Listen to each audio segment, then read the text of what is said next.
In this episode, we're diving deep into a topic that's both tender and powerful: soul food at work. What it means to feed your spirit, to find joy, gratitude, meaning in the workday, and how that not only changes people's lives, but transforms organizations. Happiness is more than an optional extra, people. It's a competitive advantage. When people feel nourished, emotionally, spiritually, mentally, they are more productive, more creative, and more committed. Yet so often, what feeds our souls lies outside the 9 to 5, not inside. So today I want to explore how we bring more soul food into the workplace. Welcome to Reimagining HR with Trina Sunday, the rule-breaking podcast where we challenge our thinking and our current people practices. This podcast is for time-poor HR teams and business leaders who are feeling the burn, lacking laughs, and not feeling the love. I'm Trina, your host, and I'm here to cut through the BS, explore different ways of thinking, and create high-impact HR functions. Because happier, healthier organisations are better for our people and our bottom line. So if you are keen to flip traditional HR on its head, hit the follow or subscribe button so you're the first to know when new episodes drop. I'm here to help and also to shake things up. So let's get started. What is soul food for the workplace? Like, what am I on about? How do you define soul food? I'm not talking about your partner's gourmet cooking. That's got its place. I mean those experiences, small or large, that awaken something in you. Belonging, purpose, connection, gratitude, recognition, doing something meaningful. The things that when you leave work, you feel energized, alive, rather than depleted. But I know what it looks and feels like to be starving your soul. And it's not pretty. So let me share. For much of my career, I watched corporate HR, the very profession that's supposed to be about people, drift into something almost soulless, even soul-destroying, to be honest. We were ticking boxes instead of changing lives. Leadership authenticity was replaced by compliance, and fear-based management had become the norm. We were teaching managers to minimize risk, not maximize humanity. And slowly, something in me began to shrink.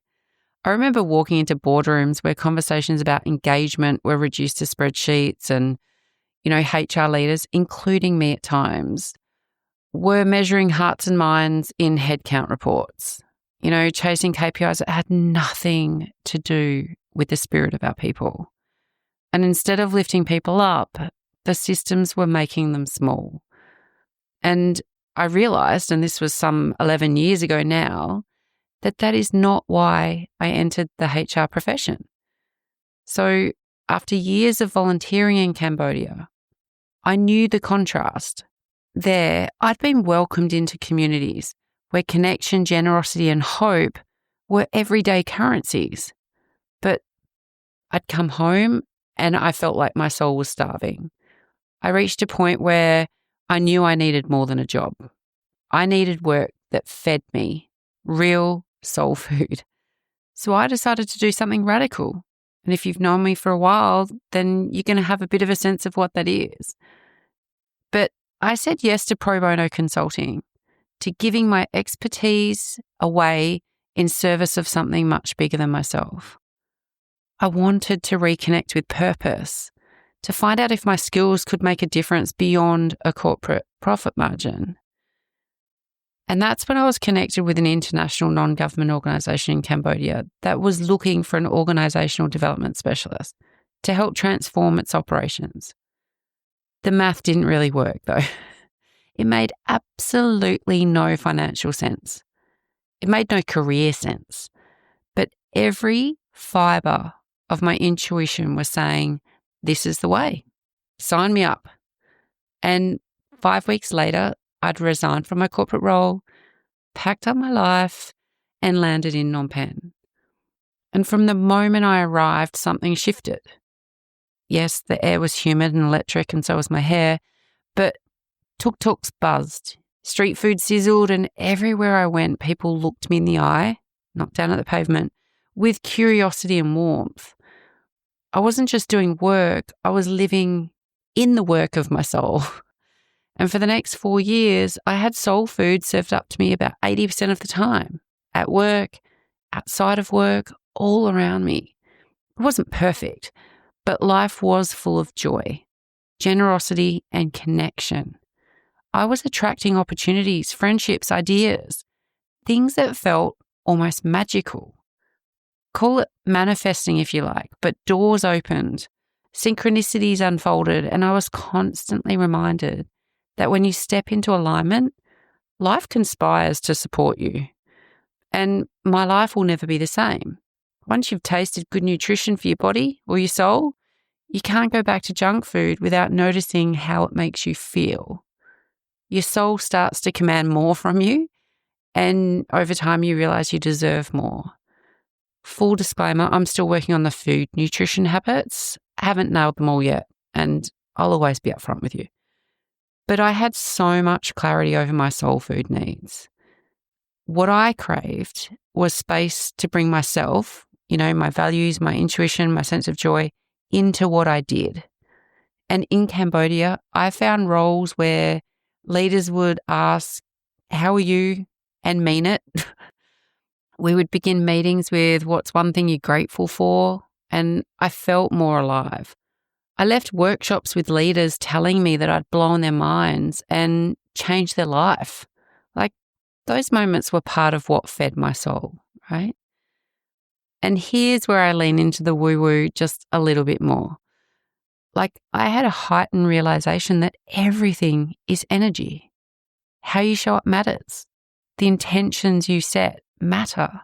Gratitude, kindness, intuition, they're not soft skills. They're powerful currents. So when you dial up your awareness of that energy, work transforms. And you don't have to move to Phnom Penh to find it. It's a bit dramatic. But you do have to be intentional. That's why I'm so passionate about helping workplaces and individuals to rediscover their own soul food. And the evidence backs this up, right? And you've likely heard all of these stats before.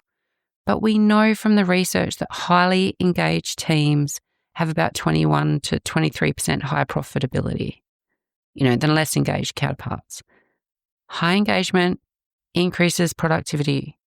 Increased productivity increases profitability. We need engaged workforces. Engaged workforces are those that are fed to the brim on soul food. Disengaged or not fully engaged employees aren't just less happy, they cost our organisations and our economies. Some estimates put global losses from poor engagement in the trillions of dollars per year. Not billions, trillions, right? Low engagement costs about 8.8 trillion annually. I can't even get my head around those numbers. So soul food is not fluff. It's foundational. It's not a fringe benefit. It's part of how thriving workplaces are built. So what's on the menu? Healthy eating versus healthy culture, right? Let's use an analogy that we all understand, food. Just as our physical diet can nourish or harm us, so too can workplace culture. And a healthy culture, I think of it like that balanced meal, right? Psychological safety, purpose, autonomy, gratitude, and human connection. Where a toxic culture is like ultra-processed junk food. It's constant pressure without rest, lack of recognition, fear, micromanagement, disconnection. Toxic workplaces give you that quick sugar rush, right? It's adrenaline, it's urgency. But over time, they erode health and spirit. Where balanced and nourishing cultures, they take more intention to prepare, but they create sustainable energy and performance. I'm getting some meal planning vibes here. But let's talk about the elephant in the room, right? It's woo-woo. And people say to me sometimes, "Trina, could you just be a little less woo-woo? There's no place for woo-woo in business."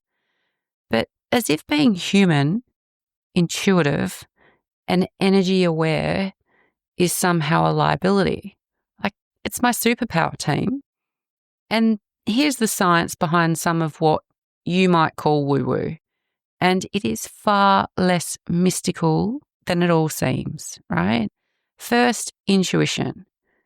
Neuroscientists estimate that your brain processes around 11 million bits of information a second. 11 million.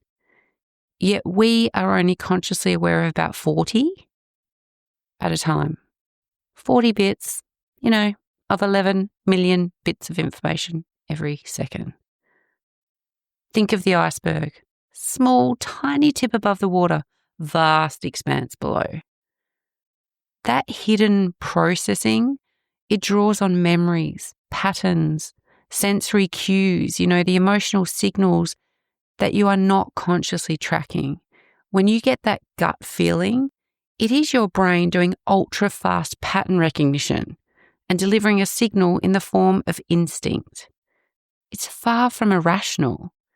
Intuition is a supercomputer running quietly in the background. Get me one of those. I am a walking supercomputer. It's one of my strengths, is my intuition. But the second thing is like mirror neurons.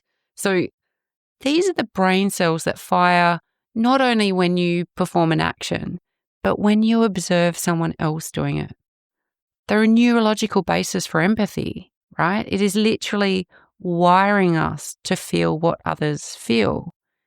And in a leadership context, this means that your tone of voice, your posture, even your micro expressions are contagious. And that's the third thing. It's emotional contagion. Like research shows that moods spread through groups like a cold or a flu, right? Or a song that's stuck in your head that you then hum out loud and it's then stuck in everyone else's head for the rest of the day. A leader's anxiety, optimism, or their calmness can ripple through a team's physiology and behaviour. It impacts creativity, collaboration, and the team's decision-making. Think of meetings where one person's tension changes the whole atmosphere in the room. That's emotional contagion at work. And finally, flow states. Psychologist Mihi Csikszentmihalyi coined the term flow to describe those moments of total absorption and effortless performance. In flow, your prefrontal cortex, the part of your brain that's tied to self-consciousness and overthinking, it quiets the hell down, freeing up creativity, problem solving, and peak productivity. So when workplaces align people's strengths with meaningful tasks, they create more flow. And that's a recipe for both joy and high performance. So if you put those four things together and the so-called woo-woo begins to look like a science-backed leadership toolkit. Intuition as rapid intelligence, mirror neurons as empathy circuitry, emotional contagion as your team performance multiplier, and flow as a neurobiological doorway to excellence. You're welcome. Come on in. Imagine the impact if more leaders consciously use these levers rather than dismissing them as fluff. Imagine. But how do we do it? How do we feed people's souls at work? How do we bring soul food into the workplace?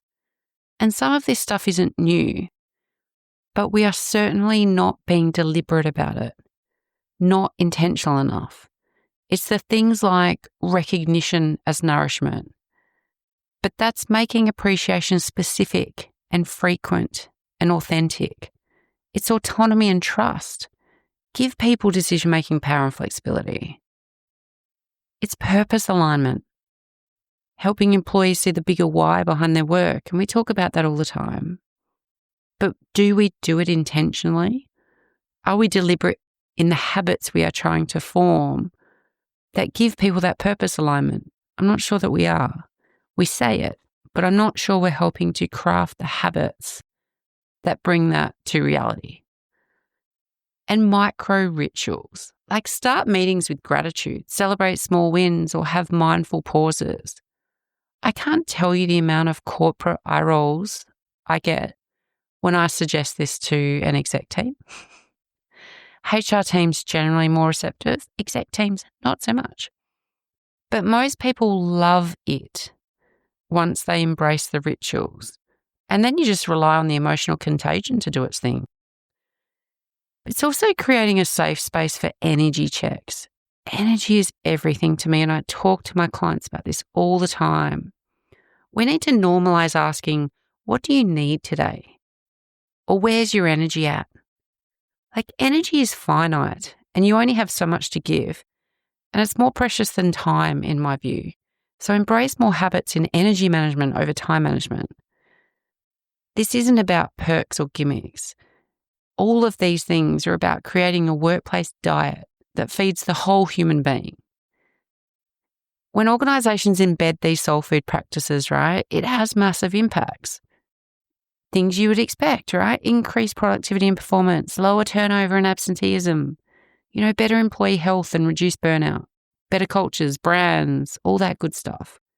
Increased creativity and resilience. When people feel valued and nourished, they stay, they innovate, and they thrive. Healthy workplace culture vibes, anyone? But as we wrap up, here's my challenge to you. Identify your own soul food. What is it in your day that nourishes you? And conversely, what is it that drains you? Pick one soul food practice and introduce it into your team or workday this week. And if you're a leader, consider how you can model being more woo-woo. Get on board the woo-woo train. It's awesome. But what it's about is letting people see your intuition, your care, your energy. Because when we feed our people's souls, we don't just make work more bearable, we make it more human, more vibrant, more effective. Imagine that. If this episode resonated, please share it with someone who's hungry for a better workplace. Better still, serve them up some soul food. Better still, sit down with them and feast. After all, breaking bread's known for being good for the soul. It's a universal act of connection, right? And connection is everything. It fosters a sense of community, of trust, and a sense of belonging. Soul food is good for humanity, but it's also good for business. Bon appetit. Thanks for tuning in and leaning in to this week's episode as we look to reimagine how we show up for our people, organisations and community. Reach out to us via our website at reimaginehr.com.au with your HR horror stories or suggestions of people you'd love to hear from or topics you want to explore. It's all about people, purpose and impact, and we are here for all of it. Until next time, take care, team.